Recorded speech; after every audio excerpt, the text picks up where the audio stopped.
السلام علیکم۔ دنیا بھر کی تازہ ترین خبروں اور کرنٹ ایشو سے باخبر رہنے کے لیے ہمارا چینل سبسکرائب کیجئے۔ رخ کریں گے عرب امارات کا، جہاں سے رپورٹ کر رہے ہیں ہمارے نمائندے سید کاشف علی شاہ۔ سعودی عرب نے مملکت کی پہلی ویمن فٹ بال لیگ کے انعقاد کا اعلان کر دیا۔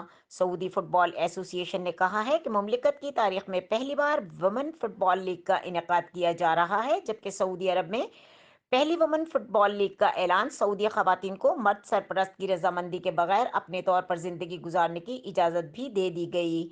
سعودی فٹ بال ایسوسی ایشن کے مطابق لیگ کا انعقاد رواں ماہ کی 22 تاریخ سے ہو رہا ہے۔ لیگ 2 مرحلوں میں کھیلی جائے گی۔ ملک بھر سے 16 ٹیمیں پہلے مرحلے میں ریاض، جدہ، دمام میں میچز کھیلیں گے، جبکہ دوسرا مرحلہ آئندہ سال کے آغاز میں جدہ میں کھیلا جائے گا۔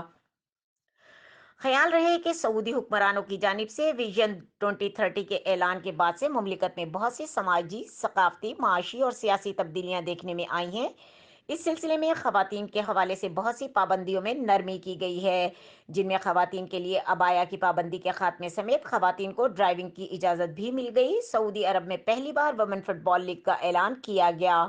سعودی خاتون نے فارمولا کار ریس میں حصہ لے کر تاریخ رقم کر دی۔ سعودی عرب میں پہلی وومن فٹ بال لیگ کا اعلان۔ سعودی عرب میں خواتین کو ڈرائیونگ کی اجازت بھی مل گئی۔ مزید خبروں اور اپڈیٹ کے لیے دیکھتے رہیں کے نیوز چینل انٹرنیشنل۔